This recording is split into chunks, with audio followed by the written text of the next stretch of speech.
سردیوں کے موسم میں جب برف باری شدید ہو جاتی ہے تو اونچے پہاڑوں پر زندگی گزارنا ممکن نہیں رہتا۔ تو ہر سال ہم اپنے جانوروں سمیت اونچے پہاڑوں پر بنے اپنے گھروں کو چھوڑ کر نیچے میدانوں کی طرف آ جاتے ہیں۔ پھر موسم سرما یہاں گزار کر جب بہار کا موسم شروع ہوتا ہے تو ہم واپس اوپر اپنے گھروں کو چلے جاتے ہیں۔ اس سال معمول سے بہت زیادہ شدید برف باری ہوئی تھی۔ جب ہم اوپر پہاڑ پر اپنے برف سے ڈھکے گھر چھوڑ کر نیچے میدان میں آ گئے تو مجھے یاد آیا کہ ہم اپنی ضرورت کی کچھ چیزیں اوپر پہاڑ پر ہی چھوڑ آئے ہیں۔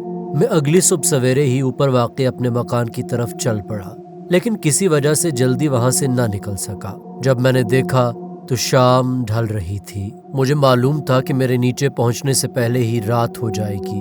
جنگلی جانوروں اور برف کی وجہ سے رات میں اس راستے پر سفر کرنا بہت خطرناک ہو سکتا تھا۔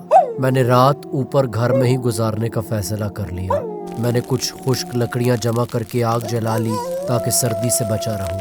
کھانا میں پہلے ہی کھا چکا تھا، کچھ خشک چنے، کچھ ڈرائی فروٹ اور بکریوں کا دودھ۔ یہ سب چیزیں میں اپنے ساتھ ہی لایا تھا۔ ابھی میں سونے کی تیاری کر ہی رہا تھا کہ مجھے دروازے کے باہر کچھ عجیب سی آوازیں سنائی تھیں۔ پہلے مجھے لگا یہ کوئی جانور ہے، مگر یہ آوازیں نہ کسی جانور سے مشابہ لگ رہی تھیں نہ ہی انسان سے۔ میں فوراً کمرے سے نکل کر باہر آ گیا کہ دیکھوں یہ کس چیز کی آواز ہے، لیکن سامنے جو منظر تھا اس نے مجھے خوف میں جھکڑ دیا۔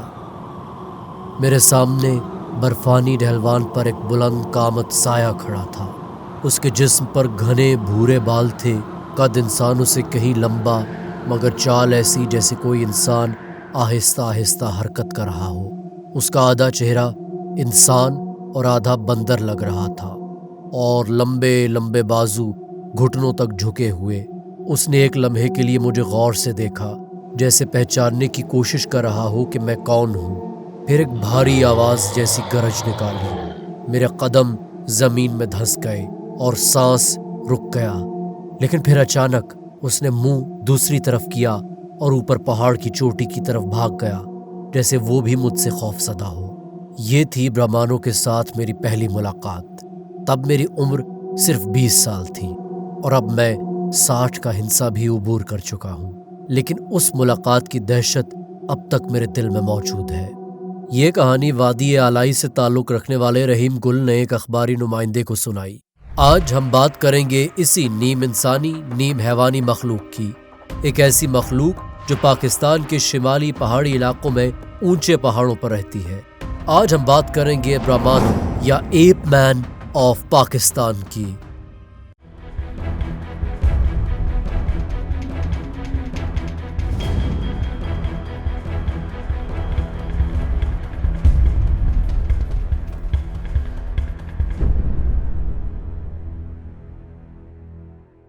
پاکستان کے شمالی پہاڑی علاقوں، خاص طور پر چترال اور دیر کی وادیوں میں ایک عجیب و غریب مخلوق کے حیرت ناک قصے صدیوں سے نسل در نسل منتقل ہوتے چلے آ رہے ہیں۔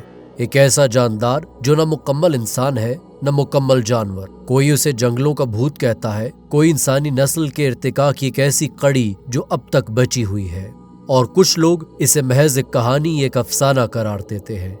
مقامی لوگ اس عجیب و غریب جاندار کو برہمانوں کے نام سے پکارتے ہیں۔ برہمانوں کا جو حلیہ بیان کیا جاتا ہے وہ انسانی ذہن میں خوف اور تجسس بھر دیتا ہے۔ لمبا قد، پورا جسم گھنے بالوں سے ڈھکا ہوا، سر جھکا کر چلنے والی انسان نما چال، مگر وہ قدم بہت آہستہ آہستہ اٹھاتا ہے۔ چمکتی آنکھیں جو اندھیرے میں بھی دکھائی دیتی ہیں۔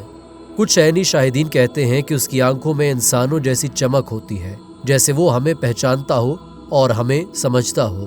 کہا جاتا ہے کہ وہ انسانوں سے دور جنگلوں اور غاروں میں چھپا رہتا ہے، لیکن کبھی کبھار جب سب سو رہے ہوتے ہیں تو وہ آبادیوں کے قریب آ جاتا ہے۔ اس کی خوراک جنگلی پھل، بیر، شہد، جڑیں اور پودے ہیں، اور کبھی اگر ہاتھ لگ جائے تو خرگوش، جنگلی مرغی یا کوئی بکری۔ یعنی وہ گوشت خور شکاری نہیں، بلکہ ہم انسانوں جیسی خوراک ہی کھاتا ہے۔ مقامی لوگوں کے مطابق وہ اندھیری راتوں میں نہ صرف آتا ہے بلکہ نشانات بھی چھوڑ جاتا ہے، ٹوٹی ہوئی شاخیں، زمین پر قدموں کے نشان، اور کبھی کبھار مٹی میں عجیب بال۔ کچھ لوگ دعویٰ کرتے ہیں کہ انہوں نے برہمانوں کو اپنی آنکھوں سے دیکھا ہے۔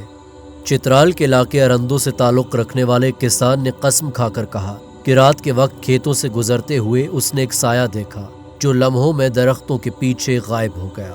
افغان سرحد کے قریب واقع گاؤں دوروشت کے ایک رہائشی نے کہا کہ ایک دن اس کی بکریاں اور بھیڑیں قریب واقع جنگل میں بھٹک گئیں۔ وہ ان کی تلاش میں جنگل میں مارا مارا پھرتا رہا۔ اسی دوران شام ہو گئی اور جنگل میں رات کا سما پیدا ہو گیا۔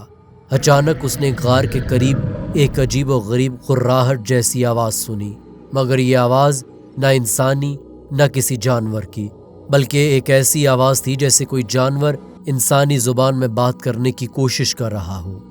مقامی لوگ کہتے ہیں کہ برہمانوں نقصان نہیں پہنچاتا، بس دور سے دیکھ کر چلا جاتا ہے، مگر کچھ روایات ایسی بھی ہیں جن میں اسے حملہ آور اور خطرناک بتایا گیا ہے۔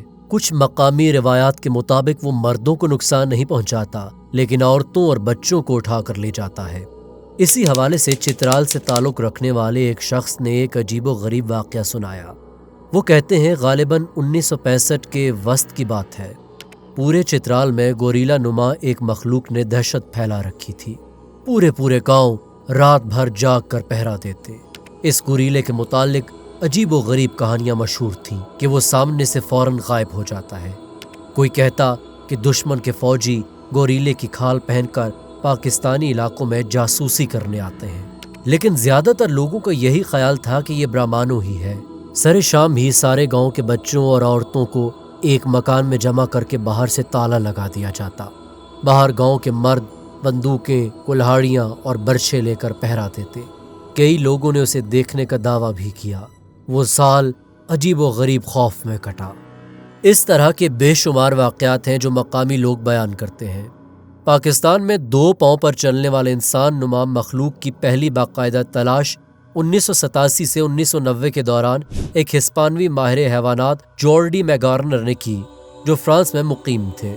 انہوں نے پاکستانی جنگلی انسان بائی پیڈل ہیومنوائڈ پر باقاعدہ تحقیق کر کے ایک مقالہ ریسرچ پیپر بھی لکھا۔